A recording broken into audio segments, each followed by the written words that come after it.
All right, guys. So we have a special day today. We have Sith Lordley with us, and we're going to be doing an unboxing from a great company, EGS. We did a video with Tony from EGS a few weeks ago, and we learned a lot. And in that time, I sent in 4 books, 2 for me and 2 for giveaways. One for Sith for his channel for the 1,000 subscriber, which is coming up, right, Sith? That's right. I mean, when are you going to be doing that? Soon? The channel's about 25 away. Right. And then of course I want to get above that, right? I don't want to do a giveaway and oops, right. 3 people unsubbed and now we're so, at 997. Yeah, I mean, realistically, I would say 2 months. Cool. I think we probably hit it then. Cool. So yeah, well, once I unbox this and you see what is coming to you, then we'll arrange the shipping so you can actually have it in hand, so you can show the peeps and go from there. But what I thought we'd do is just a little chat. I'm going to unbox this, and then why don't you tell us a little bit about, or tell my channel a little bit about SpineTix, like what kind of started, the vision of it, where it's kind of at right now, and possibly where you see it going in the future, because it's definitely growing really fast, right? Yeah, I mean, this is a great time to talk about it because I started the channel 1 year ago this month. So okay. Yeah, it's real fun to be rounding the corner to 1K subs in about a year. That's awesome. Yeah, thanks. I appreciate it. I started the channel because I wanted to do more with YouTube and the community. I'm a people person, just like you. And, I've been around all of the channels and Instagram, and I said, hey, I can do this. Let me put together, I didn't want to do it by myself. I wanted to have some pals with me. Right. So I went ahead and I didn't plan this, but I got 3 guys in 3 different geographic areas. And I said, how did you guys meet? Yeah, well, we all hung around the Lords of the Longbox YouTube channel. Okay, right. So if you know my man Tivo, yep. I know him locally over here. We're pals here in Orange County, California. Oh, okay. And cool. I was what they call his blue wrench, right? I'm a moderator on the channel, and so, right. I don't really have to do much, just be there. It's like a channel bouncer, but for the most part, people are chill. Kick out the derelicts, right? That's right. Who's this Q guy making trouble? Right. Kicked out all the time. That's right.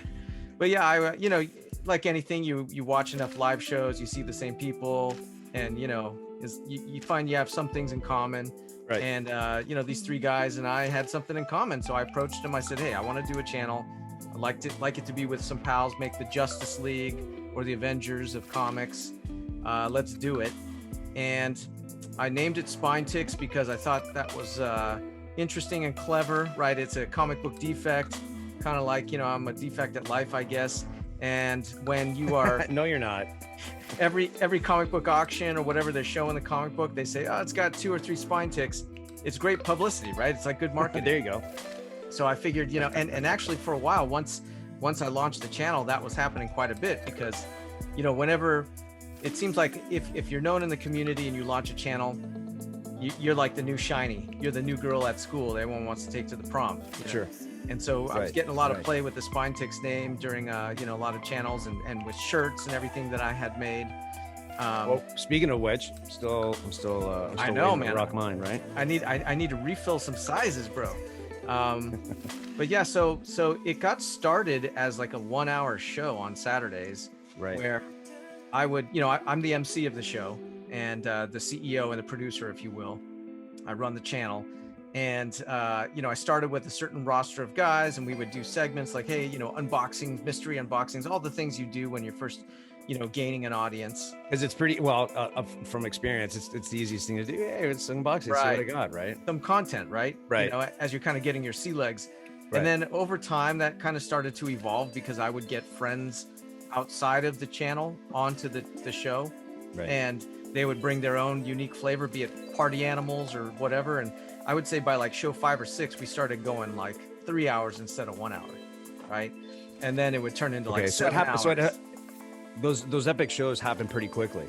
They did, yeah, because a lot of my pals were, like shout out to Pressable Defects. Those guys would come on, or Three Men in a Basement, Lords, New York Warriors, all the established channels would come on and hang out with me, and we would just drink beer, and it was like a laugh a minute, like we were just going wild.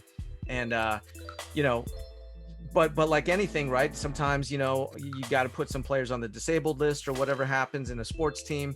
Some of the guys I started with, started having some schedule conflicts or couldn't make it or this or that. So I had to bring in new spine ticks, right? So my motto, I'm always looking for the next new spine tick, because spine ticks is like Thunderdome, man. It's not for everyone. And sometimes you're just a hitchhiker on spine ticks. You're not going the full trip. You're getting off over here. Sometimes it just takes you down, right?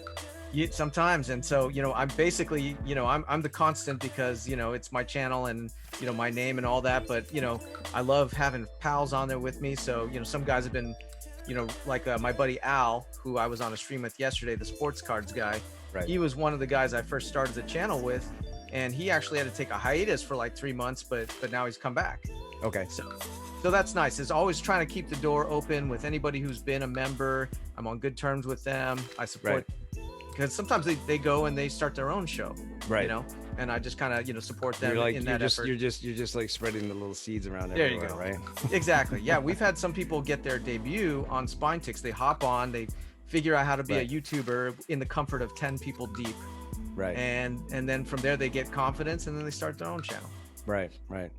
Well, that's how I kind of met you. I was on a stream of another channel, and they were doing I want to say a 2K giveaway. It was actually Newbie's channel, and Eric was on that, Azores, and I saw the little moniker, right? And I won a Star Wars book from him. And then I kind of started looking into, I'm like, what the hell is Spine Ticks, right? And it just kind of snowballed, right? And we just kind of like bumped into each other, and it just kind of like went from there. That's in terms of because I remember that connection met from Comic Book Canon as well. Right, hanging out over there quite a bit. Yeah. I got in. It seemed like Comic Book Canon and Spine Ticks got started not too long after each other. And we've been kind of, leveling up together at the same time. And, Jeff and Chris are great guys. I've been on that channel like 3 times already. But yeah, that's kind of where it started and where it's been as far as what's going on now. Right. I still do the epic 7-8 hour Saturday night show, which, has always been a hangout show, but now I have quite a lot of indie writers that come on. Right. And the book's got to be good. I don't want to just have writers. In fact, interviews and stuff are fun, but that's not like my main focus. But when the comic is good and the writers are cool, I'll bring them on. Right. But I've been, as you've seen, I've been bringing a lot of segments in on Star Wars and Marvel, which is awesome. Yeah. And indies, just kind of going through first appearances and things. And then lately I've been doing something new, a lot of pre-recorded videos, because Spine Ticks used to just be an exclusive live show. Right. But some people want content, they can't make a Saturday or they can't make a 7-hour show. So I've been doing what I call my Grail series, where I take these, and I know you like that too, because we like the investment side of it. Right. It's very interesting, right? Yeah. I take a book, like you got some beauties behind you. Thank you. Take a look at, what I paid for it and what it's worth now. Right. And I just put it all on a slide, transparent, and a 3-minute video about what was going on in my head, what was my reasoning, my motivation for buying a comic.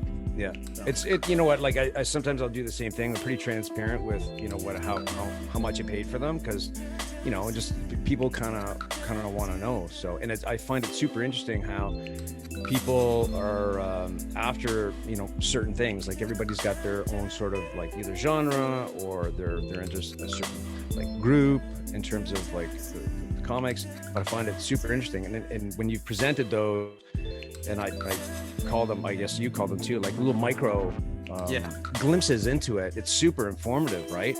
Thanks. Because somebody might be like looking for that specific book or something very similar, and they know how it kind of works, right? And know what to what they're up against. So it's super informative and interesting. I love it.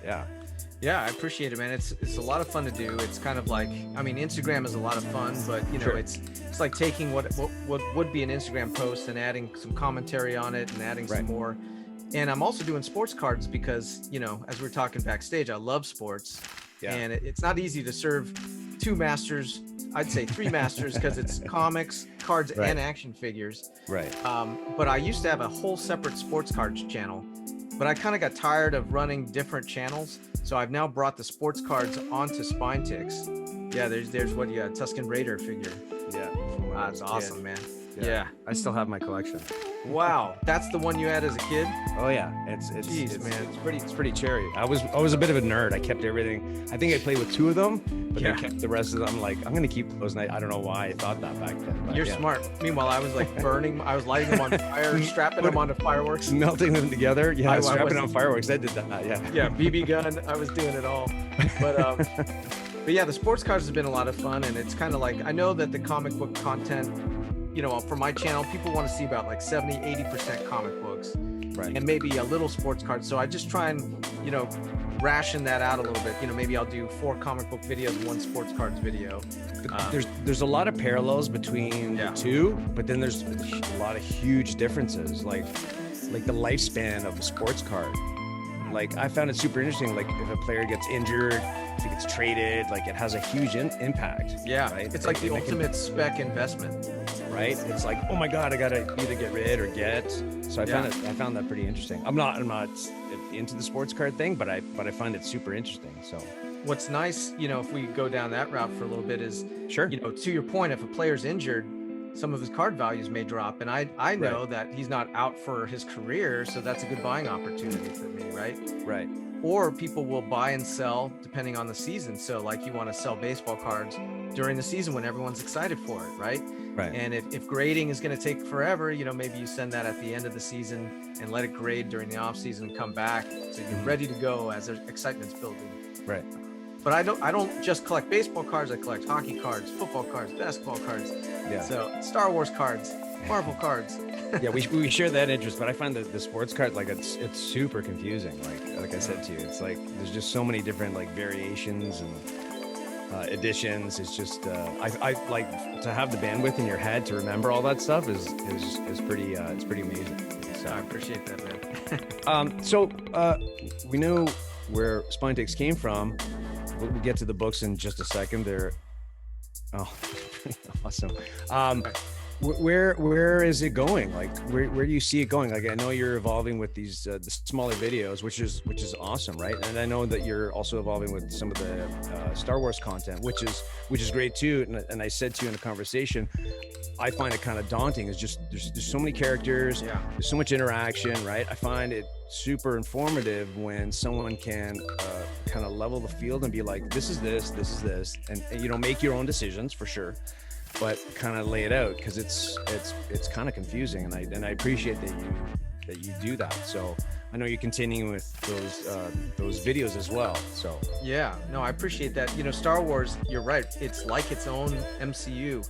right? You know what I mean? It's Like crazy. like the Marvel comic book, you know, for all the superheroes that we know going back to X-Men and Spider-Man. I mean, that in itself is like a universe, but then you take the Star Wars universe itself, they have just as many characters. Right. So, you know, I feel like I know them both very well. But, you know, because I've spent so much time reading Star Wars novels and comics, I certainly have read a lot of Marvel too, but, you know, I feel like I'm a little bit sharper on the Star Wars stuff. And, you know, when a comic book comes out, for some reason, I just have the aptitude to dissect that and do a lot of research. But what I like to do, because, you know, this week, some comics came out and all of the big channels and apps said, hey, these are the first appearances, but right. there also were like 6, 7, 8 more first appearances. Not all of them are going to be anything, Right. but I fall into that. I'm not saying it's a trap, but like that. Don't want to call it two-dimensional information, but you know, where it's just like there's only like little bits that you're gonna kind of get unless you get into the meat of it, right? And because there's just so much, like there's so many books you collect and stuff like that. Sometimes it's daunting to kind of get into each and every one. So I appreciate you adding that different dimension to it. So anyways, it didn't mean to interrupt. Oh, well, no, it's important for me to put the data on slides so that I can show the audience what I'm looking at, you know, because it's one thing for me to say it's the first appearance of so-and-so, but if I actually show the data, put a picture on there from the comic book, a panel, and something that says first appearance, then You know, I feel like it's got some more weight to it. So I'm Right. doing that with Star Wars, and I'm doing that with the mainline Marvel books as well. X-Men. I know.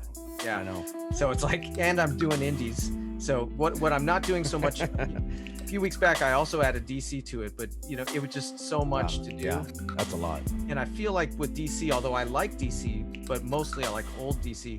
You know, because we have an MCU, you know, I feel like the Marvel Cinematic Universe kind of gives the Marvel comics more explosion than say the DC spec books, if you will. For now, I think that might change in the future, but Yeah, it could. And I just don't have the bandwidth to do. right. Maybe if I dropped indies or something. I do love the indies though, but Or if you quit your job. there you go.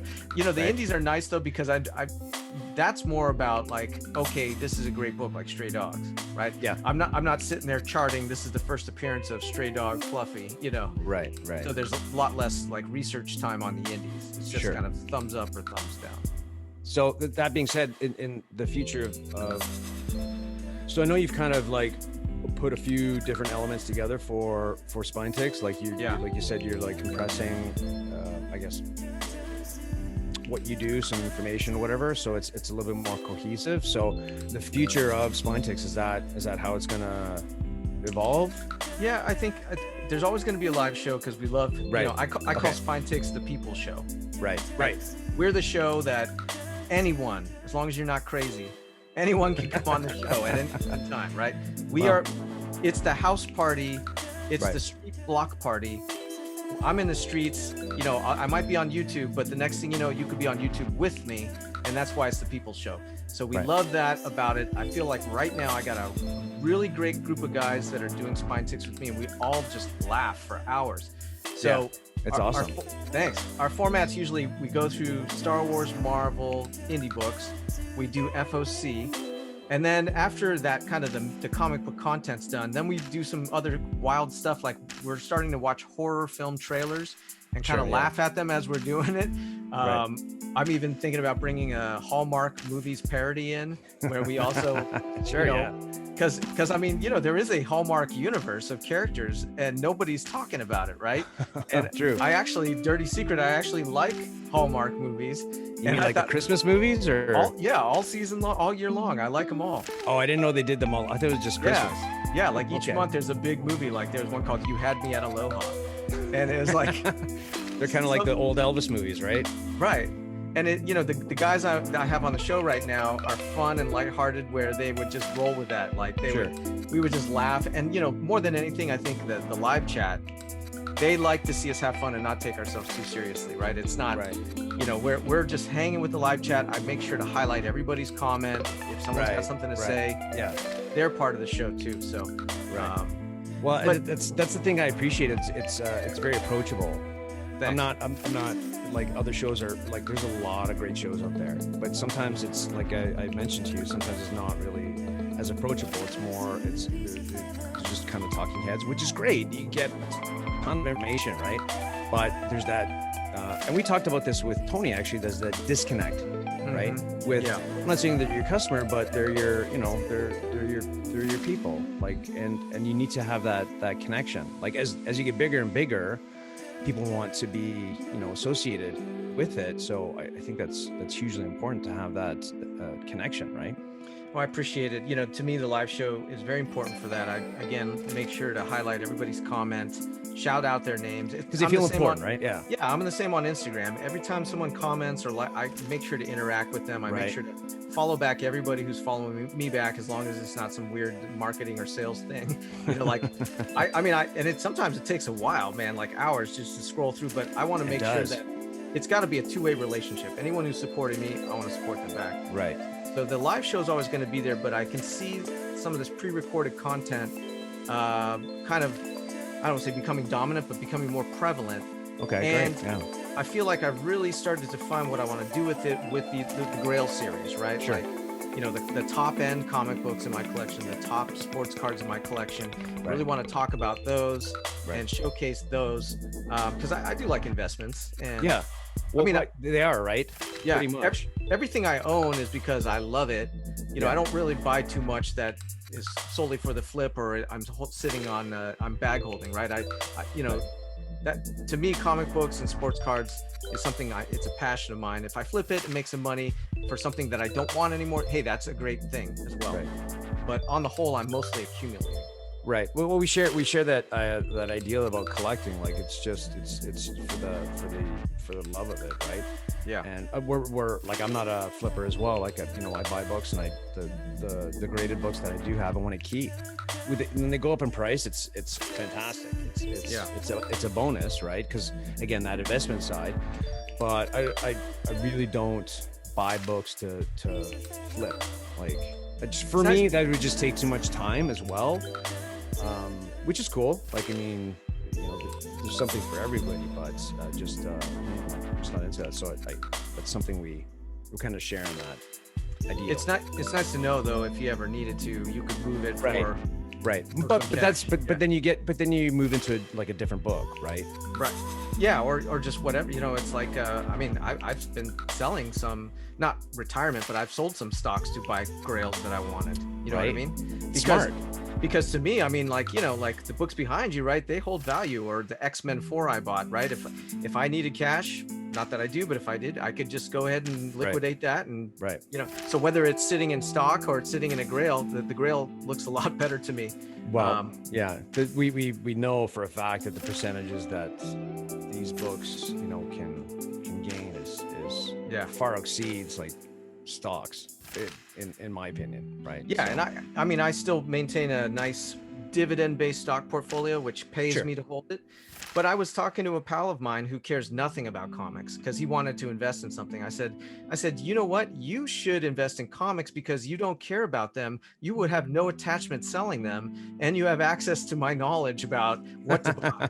You know what I mean? It's like if someone who doesn't care about comics had been buying Fantastic Four 48 or X-Men 4 or First Silver Surfer at the same time I was, they could sell that for, you know, what, 4x, 5x, and they don't care. Right. So, yeah. Right on. Yeah. Well, that's exciting news, right? To hear about the channel. Thanks, I look forward to it. I appreciate that. That being said, in terms of like the growth of it, here we are. We've got a couple books here, and one of which is for you for the channel. Unfortunately, you can't keep it. I don't think I told you the grade, but here we go. Infamous Iron Man. Number 1. Oh, nice. Came back a 9, 8. So I have to thank a few people. Obviously Tony, because he helped with having this done quickly, and I have to thank my presser because I sent them, he pressed them, cleaned them. D'Angelo Long, he's awesome. I'll put his link eventually in the description. But he's like, yeah, they might be like 9 something, and then when Tony gave me the grades. Man, that looks awesome. That slab. It's cool, man. Yeah, the slab's like the color. Beautiful. I chose the little gradient there with the black. Yeah, that's awesome. Right. The slabs are really nice. Yeah, thanks so much. I wish we had them in our hands when we were interviewing, but yeah, it's really nice. The other one that I had sent out, and it's going to another channel, is the Warlock. Right? The Infinity Watch. Yeah. So I have 4 of them. So one of them, this Infamous Iron Man, is coming to you, and then the Warlock's going somewhere else. I'm going to keep the other ones. So very neat, man. Yeah, I really appreciate it, bro. Thanks. Yeah, for sure. On the effort. I love, and I said to you this before, I like giving, you know, people. I find enjoyment on it. So I appreciate you being able to accept it, because some people, you know, wouldn't, you know, some people don't. But, well, hey, bro, when it's your time, you know, we'll be there for you as well. I know you will. Thank you. Yeah. Thank you. Okay. Is there anything else you want to tell us about Spinetix, or what you have coming up, or anything? Yeah, you know, live show every Saturday, 8 p.m. Pacific, and looking forward to you being around the channel a little bit with something you got planned. Yeah. Well, that news will come later. Yeah. Excellent. Yeah. So looking forward to that. Yeah, I think as far as writers, indie writers, we've got the indie writer of Red Shift coming on in the next week or 2. Cool. To talk about his comic. We do have a certain amount of indie writers who just hang around the channel and sometimes spontaneously hop on. Right. Marvin Wynn of The Edge. I think he's going to be on this Saturday. Space Bastards have been hanging around us, which is great. Love those guys. That's evolving into like something Yes. entirely on its own, right? That's right. Like- We're wearing masks and lighting candles and chanting. and But, creating new characters. Yep, exactly. The beanbag. So yeah, I think you could probably look for maybe 3 to 4 pre-recorded micro videos, as you dub them, during the week from me, and then the live show on Saturday. Right on. Right on. Well, I don't want to keep you too much longer. I appreciate you taking the time. We will get this, and there's also a few other things that will be coming your way, and we'll arrange that so you can have this in your hands, so you can show it off to the peeps, and then I'll also notify people when you tell me when you're going to be doing the giveaway in 2 to 3 weeks, and then we'll just go from there. But yeah, Tony did an awesome job. I'll definitely be sending some more books to him for sure. Man, Yeah. I'm excited to do the same. Right? He's He's such a nice guy. Yeah, and I really appreciate you. I wanted to have an open mind about it. People can get really, particular about grading. But Sure. I'm really thankful and glad that you approached me on that. And you've, I trusted in you. I trusted in Q, and you helped me. It didn't see take the it. perspective. You know what? You're very open-minded. It didn't take much convincing. I was like, "Do you want to have a discussion with him?" I think you already had it in your head. You're like, "What is this about?" Like, I'd like to look a little bit further into it, right? So I know you're not like complete, CGC guy or CDCS or whatnot. So I know you're. Gotta- kind of open-minded. Yeah, you got to adjust. And Right. but And yeah, you I'm found, just- and I think you found a little niche for yourself where this fits, right? yeah, and who knows, maybe even more. Those labels look awesome. So Oh, it turned like the whole case. Like, it's just, I know he doesn't have a proprietary case right now, but it looks awesome like that. yeah, It looks great, right? definitely. man. And I did like, it didn't go crazy with the labeling. I think it really accentuates the book and makes it look like special. So I really like that.